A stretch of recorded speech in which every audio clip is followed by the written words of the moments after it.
Welcome to our Living Stones podcast, where we gather to discuss all matters of faith and life as members of God's household. In a world that often leaves us feeling fragmented and disconnected, our hope is that Living Stones will help to further connect us as we pursue the Lord together. I'm your host, Davina, and today we have the privilege of sitting down with Jeremiah Park. He is a missionary that is faithfully serving in Bangkok, Thailand, and one whom our church also supports. We'll talk about his calling, his journey, his work, the unique opportunities and challenges of the ministry, and be able to zoom out and reflect on missions in general. So welcome, Jeremiah. Hello, thank you for having me. Yeah, Jeremiah and I, we go really way back now. Mm-hmm. Wow, we're old now. Back to the college Yeah. servants ministry days. Servants ministry days, right, because I think I met you when you were the president of ACF. I believe so. Yeah, that was a long time ago. That was very long ago. And now fast forward, you're in Thailand. How long have you been there? This is my 8th year Oh in my Thailand. Goodness. We did get old. Very, yeah, but We're still young. yeah. Yeah, we're still young at heart. But yeah, Jeremiah's sister, Chanel, attends our church and also a really good friend of mine. And just over the years, at least for me, it's been such a blessing to continue our friendship. But as a fellow believer, like see and kind of witness this path that you've been on, and you're on the personal side and on the mission side. And it's just been so uplifting for me on this side. And I'm so glad that you're here. I could say everything the same for you as well. Very relational. So thank you, Davina. Thank Jeremiah. you for inviting me to do this as well. I'm so happy you're here. Okay. So how about for those that don't really know you, a little bit of background, like where you're from. I mean, I mentioned Chanel as being a family member, but yeah, where you're from, your upbringing. We mentioned JMU. Yeah, so I am a DMV child. I was born and started out in Silver Spring, Maryland. And then in the middle of 5th grade, moved to Northern Virginia. And that's where I attended the rest of elementary, middle, and then high school. Went to James Madison, got my undergrad and grad in elementary education, and then taught in Loudoun County for a little bit. And that's kind of my story. Like you said, I attended ACF while I was out there under servants ministry, and that was a really great opportunity just to meet new people. And I knew people around the Northern Virginia area, but when you join something like servants ministry, then you really know a lot of people around the Northern Virginia area. So I'm thankful to still be in this area, and yeah. Yeah, I mean, for sure, it's really nice that even when you come back to visit, I'm sure it's not just family that you see. There's so many people that you can see, and your time is so limited. Like even now, this is the first time I'm seeing you since you came back. So that must be tough. It is. You can't see everyone. Yeah, and that's part of the beauty in it is I love coming back, but then I also know that with coming back, there's going to be a lot of people to meet up with, and that's all fun in itself. But then, to be honest, it could be a little bit tiring as well. I'm introvert by nature, so then when I meet with a lot of people, I'm like, okay, now I need to wind down a little bit. But it's always going to be worth it to come back home and be encouraged by those that are here. Nice. Great. How did you get to know our church through your sister first? Or have you always known about Cornerstone? I believe it was through my sister first, and it just happened that a lot of the older brothers and sisters that attended JMU and ACF, they naturally gravitated and went to Cornerstone. So as I continued to talk to them post JMU, I'm like, oh, you guys are all at Cornerstone. So Yeah. Who I are think some of these older brothers and sisters? there's a lot of them. We can mention a lot of them. Monique's there, Min, Chiang, David Ree. I'm sorry if I'm missing you. I'm sure there's a lot of JMU people who are at Cornerstone right now, but It's true. I credit a lot of them to my spiritual formation as well. So Yeah. thank you for that. Okay, so we have a little bit of background of you. Oh, Ricky. Ricky, whatever. Who cares about Ricky? Just kidding. When it comes to you're clearly a missionary. What was, like, how did you get there? How did you know that you wanted to do missions? When did that start? That sense, that calling. This calling goes all the way back to, and I believe it was in another podcast episode. By the way, I do love Livingstone's podcast, and I'm a fan of it. Nice. But in one of the conversations of short-term missions, there was the topic of how short-term missions can open up or plant a seed for future ministry in the future, whether it be abroad or even locally.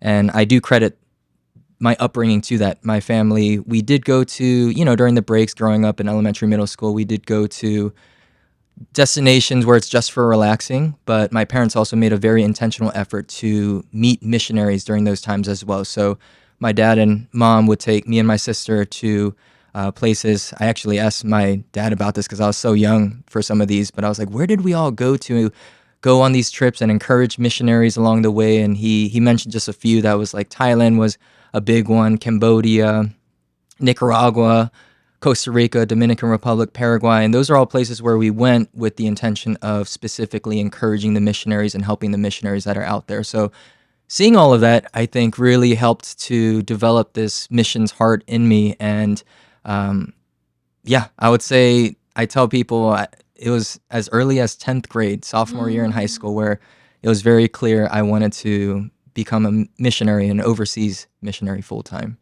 Wow.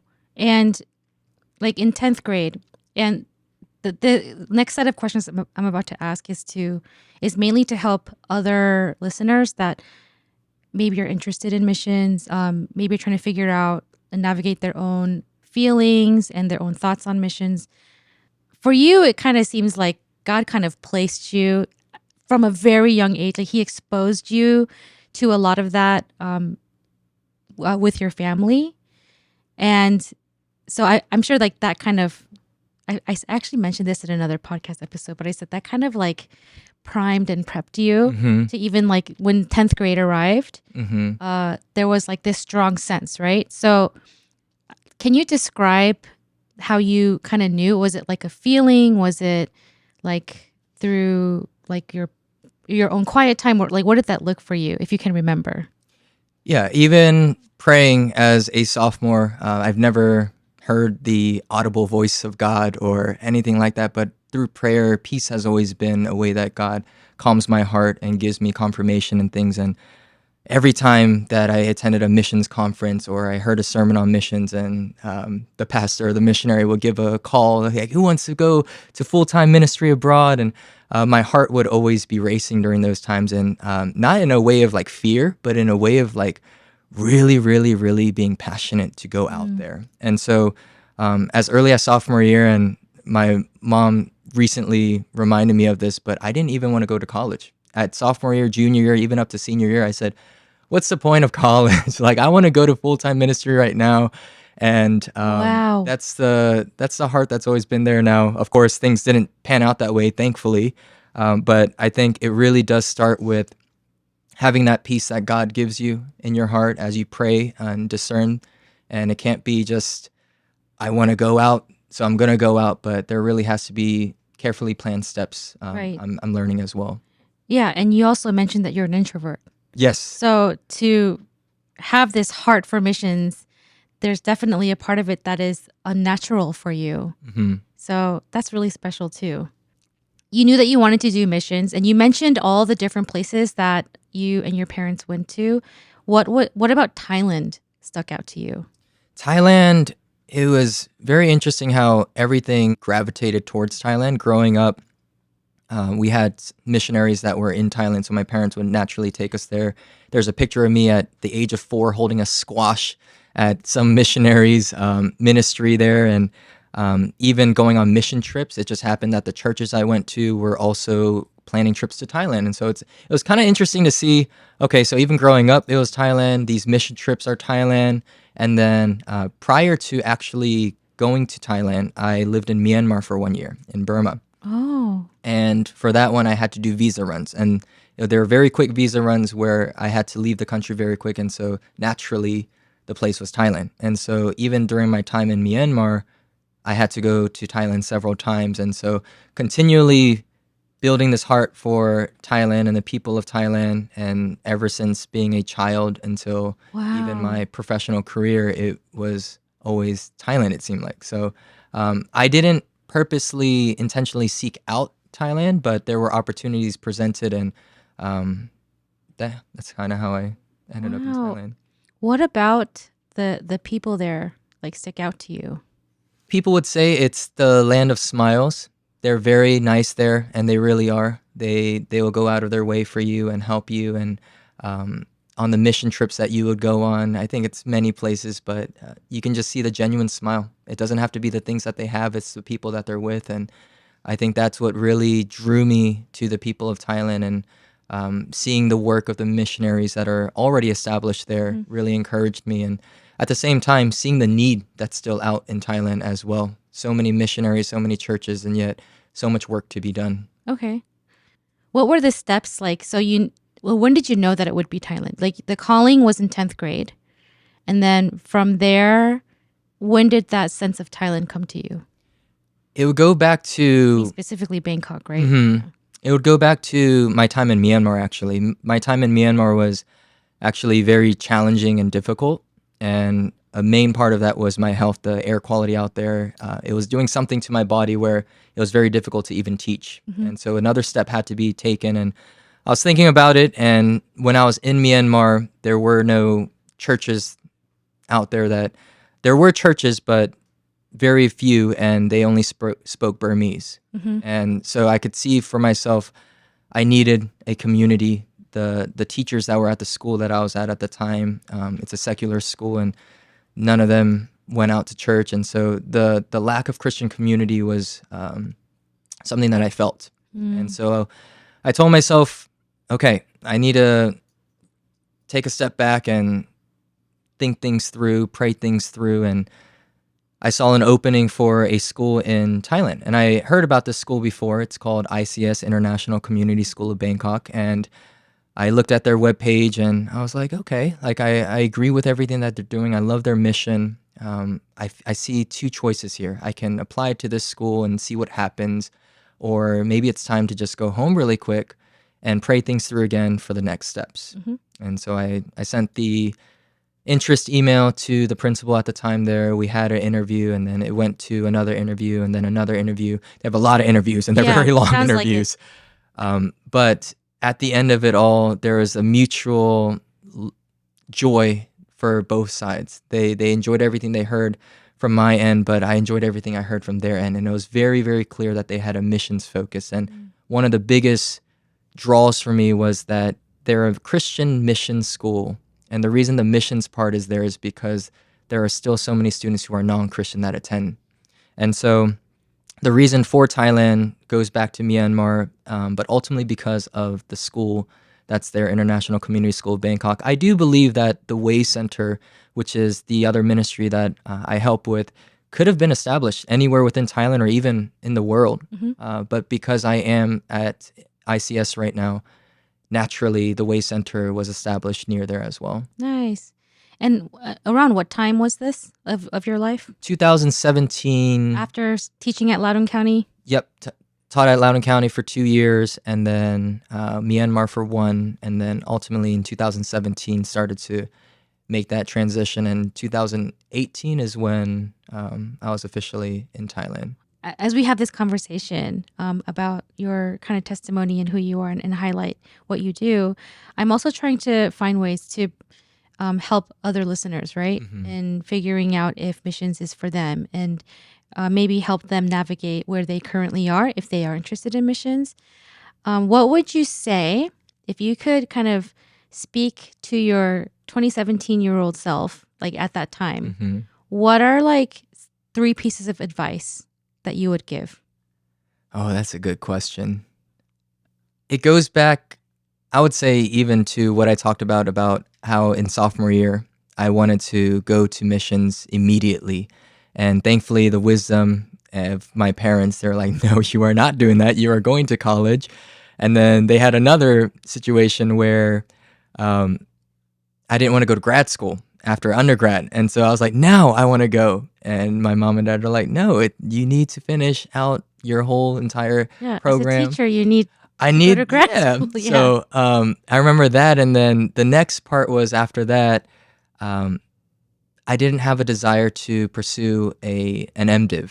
and I didn't want to get that as well, but my parents were very adamant on that. And I'm very thankful that they were. So the first one I would say is for those that are feeling this calling or tug to go to full-time ministry, specifically abroad, is that education is important, and getting those degrees is important. And specifically, I didn't believe it at first. The 2017 Jeremiah did not believe that an MDiv was necessary to go out to the mission field, but being out there now, I see the benefits of having an MDiv, and being more equipped to be out there with that. So I would say finishing school is a big one.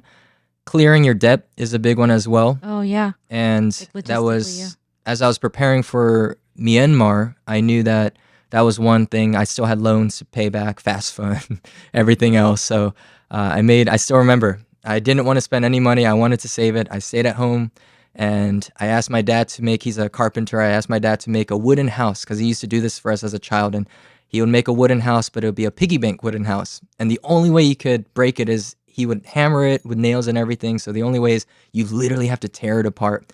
And so I remember telling my dad, please make me one of those at, now that I'm even teaching in Loudoun County, but I'm like, please make me one, because I'm going to make an intentional effort to put aside all the money, and I'm going to put in there so I cannot open it. So I even went to that extent where I knew the value of being able to go out to ministry without having outstanding debt behind me.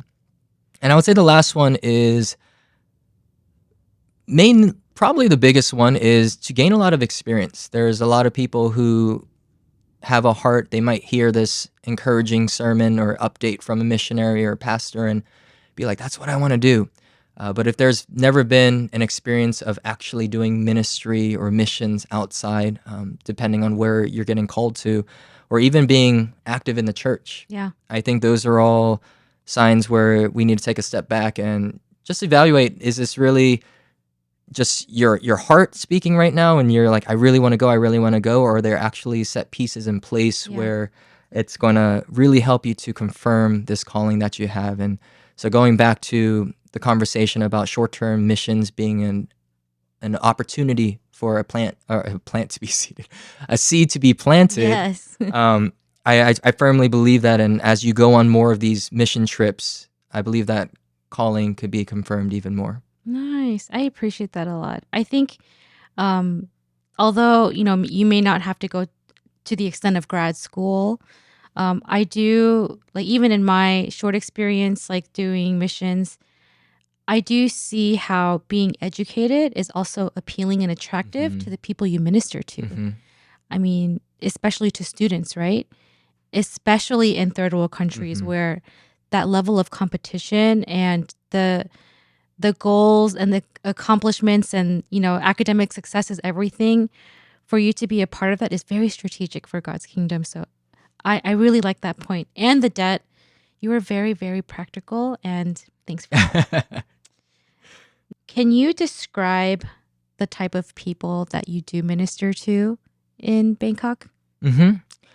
Two specific ministries that I am a part of, which is ICS, as we talked about before. And ICS is an international school, and it has developed a pretty good reputation of sending students to well-off, like, prestigious universities. And so a lot of these students that are attending are from an affluent background, and they have a whole future ahead of them. They have drivers that are picking them up, and that's the type of demographic that we're looking at with the ICS community. And then we flip it around when I finish my time there at the end of the day, and I'm going back to the center. And the Way Center caters more towards the underprivileged community. So it's a really beautiful thing to be able to work with the affluent community and then also work with the underprivileged community, and working with both of them. Nice. What are the sense of personalities that there are over there? Like, for example, when I think of Northern Virginia, there is kind of a sense of, there is kind of like a holistic type of people that are here. Like, you can describe like Nova Korean Americans to be very hardworking, striving for excellence, like very busy, and I mean, I guess like when it comes to like beliefs, like that's where like it gets a little mixed. But how would you describe the people there? When you think of Seoul or New York, I think you can think of Bangkok as well. Oh, It's I mean, very, yeah, very Bangkok. busy, very dense, and there's a lot of people. However, I think the one difference in that, like you, of course, have people who are striving careers and um, going from place to place. But the one big difference that I notice between Bangkok and cities like Seoul or New York City would be, um, it's a phrase that I believe people have just made up along the years, but it's called just like the sabai sabai culture. And sabai just means relax. And Huh. so even despite being in a city with a bunch of people, there's this sense of relaxation in a way. Yeah. And one example that comes to mind is there was a day that I had to go to the embassy, and um, a lot of people were on their way to work. It was in the morning, and I was waiting at the subway.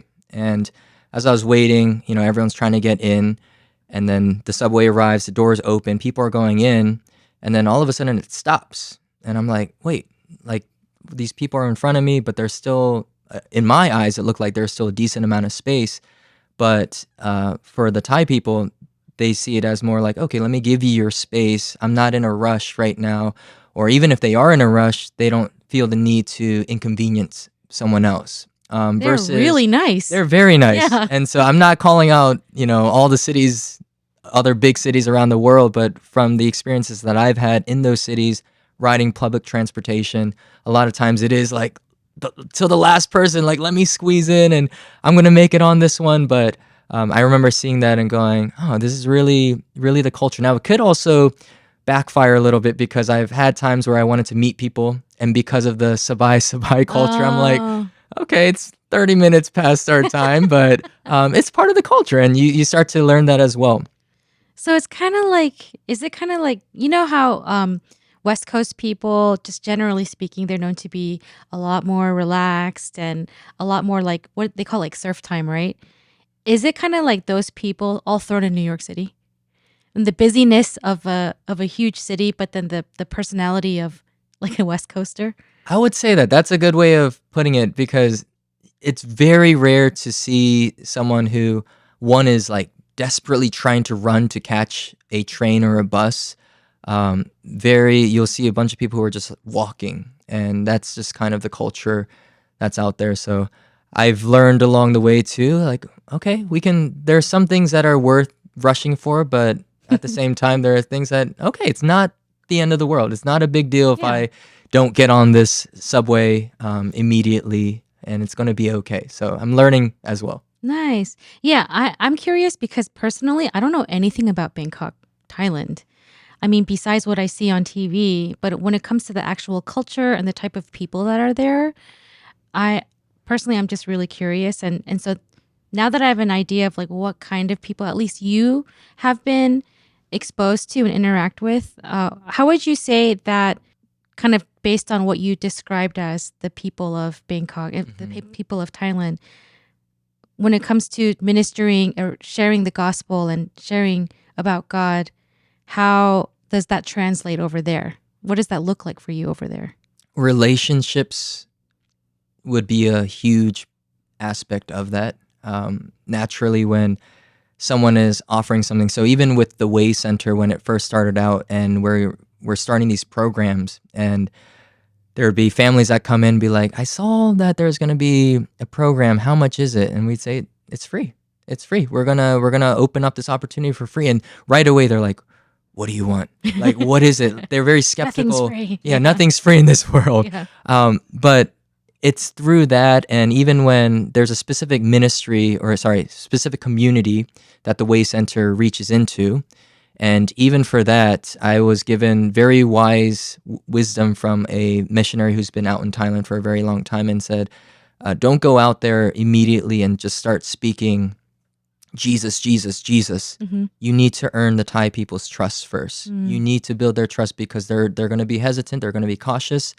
And so if you build the trust and ultimately receive it, it's going to be a lot easier for you to start sharing the gospel. So it's a patient, long-term strategy, I guess you can say, going towards that. And Along with that, as well as you talk to people who aren't Christian and you build that relationship, there will also be this moment in Thai. It's very hard to translate it from Thai to English, but it's the phrase "greng jai," and essentially meaning that you don't want to inconvenience someone else. But a good situation about this would be if I'm talking to someone and I'm starting to develop this friendship with them, and I say, hey, I would love for you to come out to church. When I say that, there's a really good chance that that person is going to say, yes, I will go out there and I would love to come. But inside of their heart, it may be a greng jai moment where it's like, you're inviting me and you're a guest in our country and I appreciate our friendship, so I'm going to go. I see. And so there's been multiple opportunities that I've had like that. And as the weeks go on, months go on, it slowly starts to fade away. And I'm starting to realize that maybe just because of the considerate hearts, they want to go initially because they don't want to, make me disappointed. Yeah, offend you, or you're being very considerate. So that's very much a trait that's instilled in the Thai people as well. They will make sure to put others first and not inconvenience others. That can be used to your advantage, though. That can definitely be used. Even if you question there's a little bit of guilt, but yes. No, but it's great, especially because it sounds like at that point when they say yes to you, you have built a relationship and built a friendship. And I'm assuming that because you're also in the world of education, that's a great way to reach their hearts too, because you're in the same platform of what they're trying to achieve, like academic excellence, right? Right. So there's already like a premise. It's not like you're just going out in the middle of the street and then creating this relationship. They're coming to you. That's great. Right. Yeah. See, these things we actually never really talked about, like specifically, Jeremiah. I'm just like, what do you need? How can I help you? I believe in you. Yeah. That's always been there. I appreciate, never-ending support. All right, so let's get into the actual work you do. You mentioned the Way Center, and you mentioned the school, and how you got into it, and how ICS is for the privileged, and then for the Way Center being for the underprivileged. But can you just describe what, I guess, a day in the life of Jeremiah Park looks like? Yeah. It starts early in the morning. I'm usually at ICS around 5:45 in the morning. I have this whole routine that I go through, and it's funny because on the way to work, to school, you see other people, the same people, every morning, and it's like, you must have a routine too. And so usually getting to school around 5:45 to get ready for the day, and the day usually consists of students coming in, and I teach middle school Bible at the school. So these students who are coming in, they know that they're about to hear a story, scripture, and a lot of these students don't come from Christian backgrounds. Currently, I believe our school is at about 65% non-Christian. Wow. And so we can assume that about 65% of the students who are entering my classroom doors each week, each day, are coming in with an idea of who God is, but not necessarily a relationship with God. So it's a very unique opportunity to be able to share the gospel with them each and every day. And after school, I'm also part of the team that helps to organize student ministry events. And that could be everything from life groups, like our small groups that we have on campus at school, to planning Friday night youth events, to planning weekend retreats. Wow. And so there are some seasons of the school year where it's really, really busy. And then there are some seasons where I'm able to leave right at 3:00 and head back to the Way Center. And when I do head back to the Way Center, that's when I do have a ministry assistant. Her name is Kwang, but at this point, she's more like a ministry partner. She's been there since the very beginning of the Way Center, and she's done so much for this ministry that I consider her more like a ministry partner at this point. But she helps to run the Way Center during the daytime when I'm at school. And nice. We still have it, but it is a lost cause, I feel like, at this point. But it's okay because our doors are open. But we tried to do a cafe ministry, just an invitation for people around the community to come in, have a place to sit and drink coffee, like a collaboration space. But we quickly found out that the location that we're at is not a very Oh, strategic location. There isn't a lot of foot traffic. There's no parking. But we still keep it open because from time to time people do come in, and sometimes they're really encouraging because someone would be walking by and they see the Way Center and they're like, that sounds like that would be a Christian organization. So they would walk in and then Kwang would tell me, you won't believe who came in. Like this person came in, they want to help out, they want to find a way to get plugged in. wow. To other opportunities where they don't know and they've never heard the gospel. And they come in and they're like, what is this place all about? And we have these pamphlet brochures that are there and essentially share the good news with them. And so it's a very strategic opportunity where Kwang is able to interact with them and build that relationship. Now, if there aren't people there, she's preparing for the various ministries that we have at the Way Center, which include we have a music program ministry, we have a kids ministry, we have an outreach ministry, an art ministry as well. So she helps to gather all the logistical steps for that as we go throughout the week. And when I get back, I can have those conversations with her, and then my turn to start planning the steps for the actual event. So it's a really good teamwork system that we have in place. Great. And I'm really appreciative of her as well. Nice. So the Way Center during the day is hopefully this growing cafe ministry. Maybe a flop now, but let's see. But then it is primarily then, like when it comes to the vision and the work for the gospel, it is an after school program. Right. And this is very much God answering our prayers, because initially when the Way Center started, there was this prayer for really utilizing the space well. There were, of course, we started with an English program and then later on moved to different programs, but we never could fill our week and utilize the space. And for me, if we have a center, I want to find ways to really maximize the space and the investment into that. And so praying about different opportunities, and things flop and other things work out. But now we're at a place where each and every day there is something happening at the Wow. center. And each and every day, meaning that Sunday we actually close the center, and on Monday as well. So Sunday and Monday we don't do anything with the center, but every other day from Tuesday to Saturday, it is a constant ministry opportunity. Wow, that's amazing. What about the ministry that you're doing so far when it comes to teaching Bible to the students during the day or during school hours, or the ministry that you're doing to the students at the Way Center has kind of like, I guess, fueled you? Like, have you grown a heart for these students, and how so? Definitely. Even though ICS is a school, it's very much a known community. And when families that are interested in coming to ICS, they see it and they get a tour and get a sense of it, that's often the first word that comes out. Even though it's in our name, International Community School, the first word that always comes out is community. And so where I'm going with that is we can function as a teacher-student relationship, but there are also these opportunities where I'm going on weekend trips, like on these Thai field trips, and I'm able to continue to, outside of the classroom, build these relationships. And so these students start to see me not as Mr. Jeremiah, they call you by your first name there, but they see you as, oh, you still are our teacher, but you really are investing in us, because they know it's an optional opportunity to go on these weekend trips. Yeah. A lot of teachers won't go because, they want their weekend. They just Yeah. had a long week of work and teaching, but they're like, wait, so you don't have to do this? I was like, no, I want to be with you guys. I want to continue to build those relationships. And through those, there's actually gospel sharing opportunities as well. Yeah.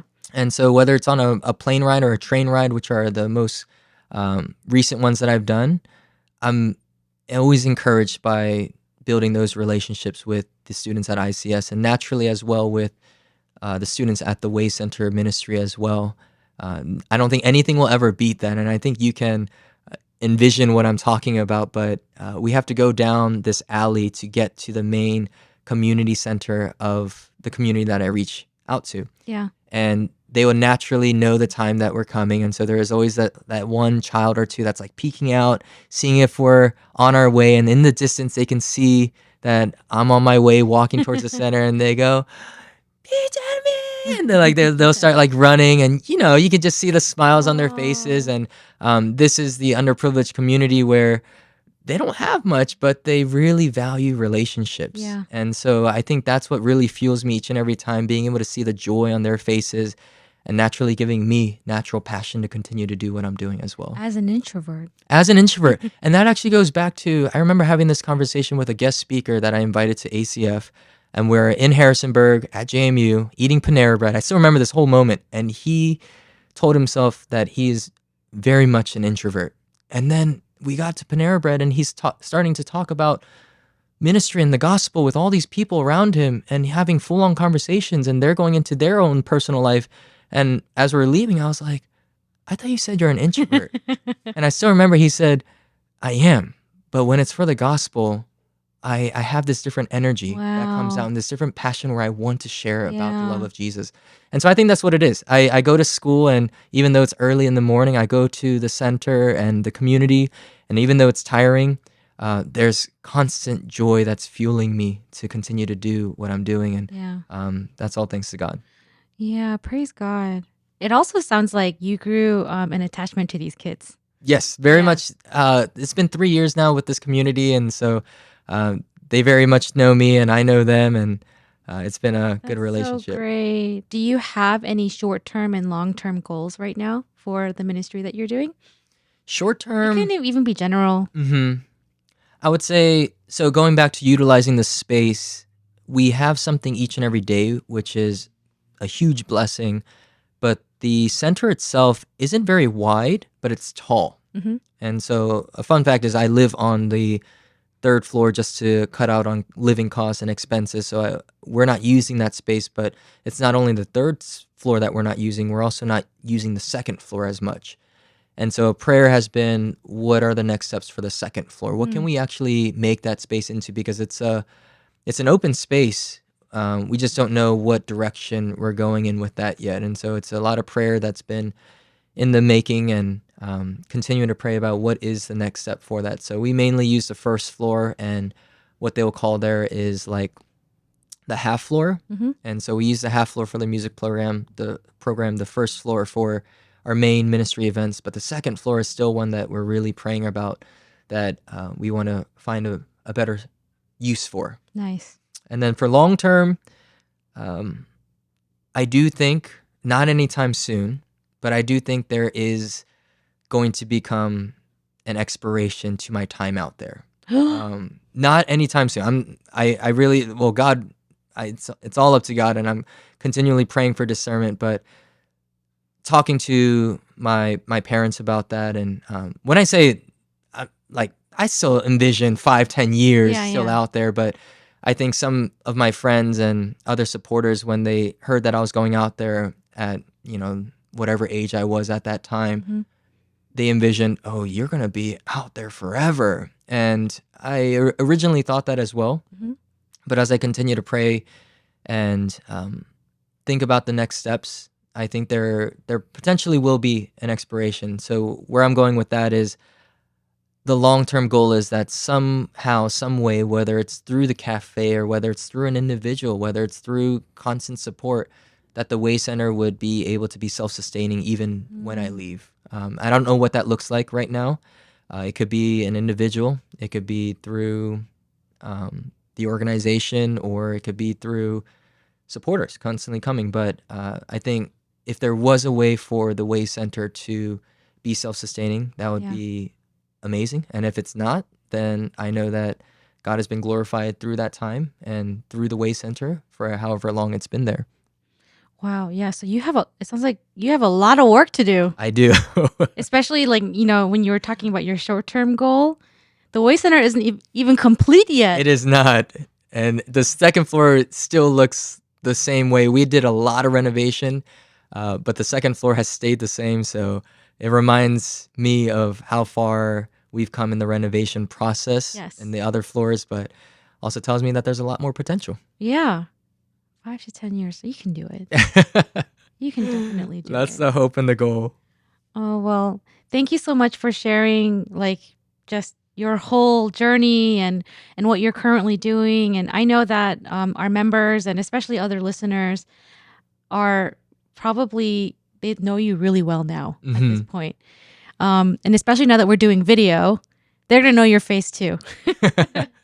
So we're going to wrap this part of the episode. This is a 2-part series. So stay tuned for the next episode where we'll be talking more in depth about the struggles and the joys, and we're going to get a little more nitty-gritty into the specifics of your ministry and just your thoughts about missions in general. But I'll have a link for Jeremiah if you're interested in getting to know him more or supporting him directly or asking him questions. So make sure that you just check out the description on that. And yeah, just stay tuned for the next one. As we come to the end of this episode of Living Stones, we hope that you've been encouraged and blessed by Jeremiah, the work God is doing through him, and the insights offered. If you found value in today's episode, we encourage you to share it with others. Remember that you are not alone in this journey. We are members of God's household, united by our shared faith in the Lord and the desire to grow together. So until next time, may God's grace and peace be with you all. Thank you for being a part of Living Stones.